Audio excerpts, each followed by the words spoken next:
Si he llegado a ver más lejos que otros, es porque me subí a hombros de gigantes. Isaac Newton. En verano de 1665, debido a la peste, la Universidad de Cambridge se ve obligada a cerrar sus aulas y enviar a casa estudiantes y profesores. Uno de estos estudiantes es un joven de 22 años, Isaac Newton, quien se va para su pueblo natal 2 años de vacaciones forzosas. Las vacaciones más fructíferas de la historia de la ciencia. Durante estos meses, Newton va a concebir, experimentar y desarrollar sus ideas sobre la naturaleza de la luz, sobre la gravitación universal y sobre el método de las fluxiones. A principios de 1666, demuestra, con la ayuda de un prisma, que la luz del Sol es una mezcla de luces de colores del espectro. Con estos resultados, diseña un modelo de telescopio que aún es usado en la astronomía. En 1672, publica su teoría de los colores de la luz.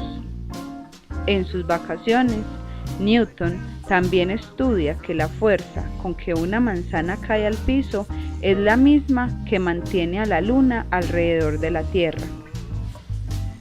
Newton, para desarrollar sus ideas sobre mecánica y sobre el movimiento de los cuerpos, necesita de unas matemáticas más potentes que las existentes en ese momento y que él encuentra cuando llega a Cambridge. Newton hace un gran aporte, lo que hoy conocemos como el binomio de Newton. Tiene que ver con el desarrollo de potencias de la forma a más b elevado a la n.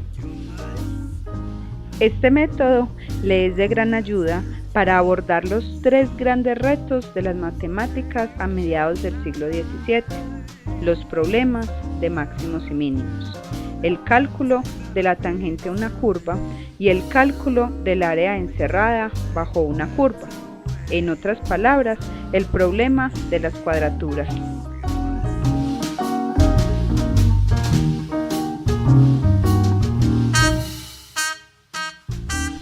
Ahora, ubiquémonos en París en la primavera de 1672.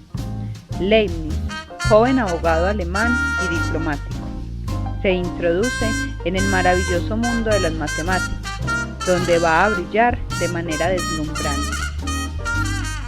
En 1676, Newton le envía por carta su fórmula del binomio para potencias fraccionarias y negativas.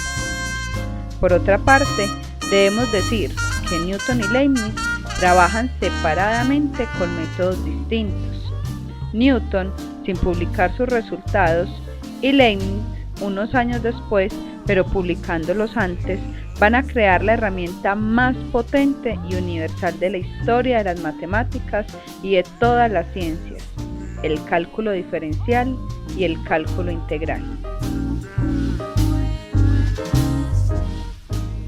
Todo surge al enfrentarse al problema de calcular la tangente a una curva de forma general. Los dos van a encontrarse con la idea de derivada. Newton imaginaba las curvas como fluentes, es decir, lo que fluye, como la línea que dibuja un punto al deslizarse a lo largo de un tiempo determinado. A la derivada la llamó fluxión. Leibniz, por su parte, tampoco utilizaba el concepto de función como lo entendemos en la actualidad.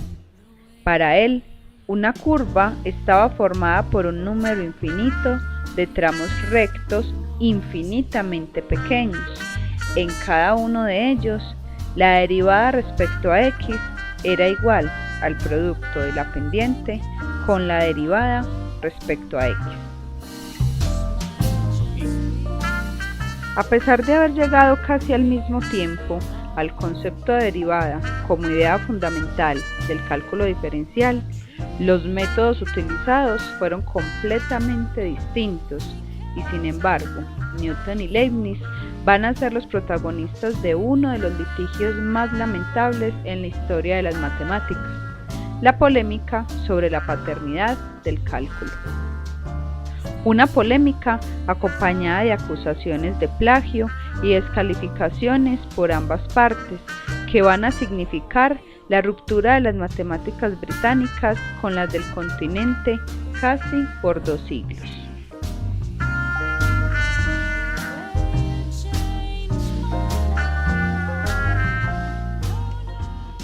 Con la idea de derivada, 2 de los problemas irresolubles hasta entonces se convierten en simples rutinas al alcance de todos, pero también se había abierto la puerta a la ciencia moderna, aportando herramientas para la resolución de problemas en diversos campos.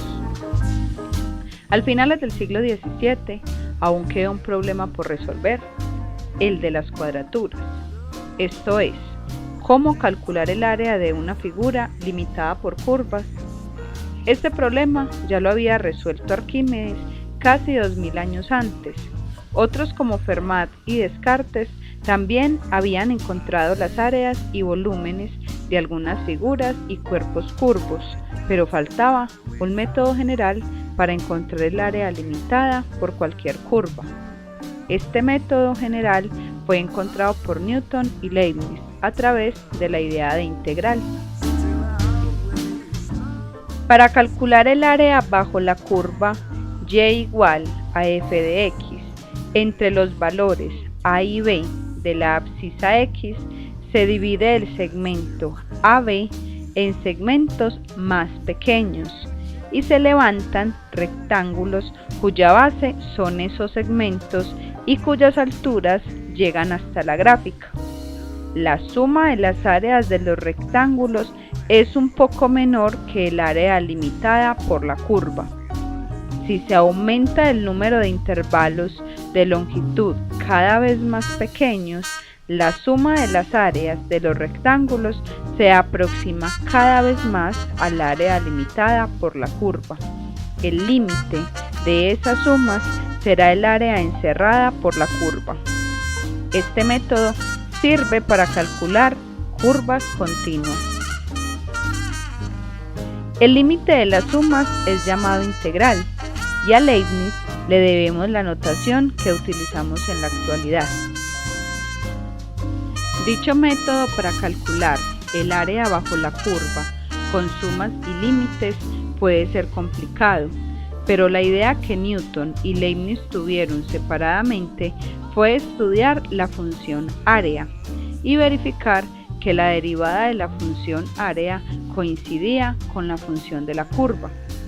Newton y Leibniz descubrieron lo que se conoce como el teorema fundamental del cálculo.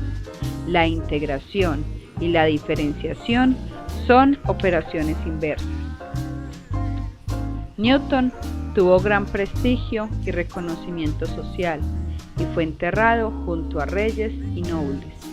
Leibniz, sin embargo, murió solo y abandonado por todos.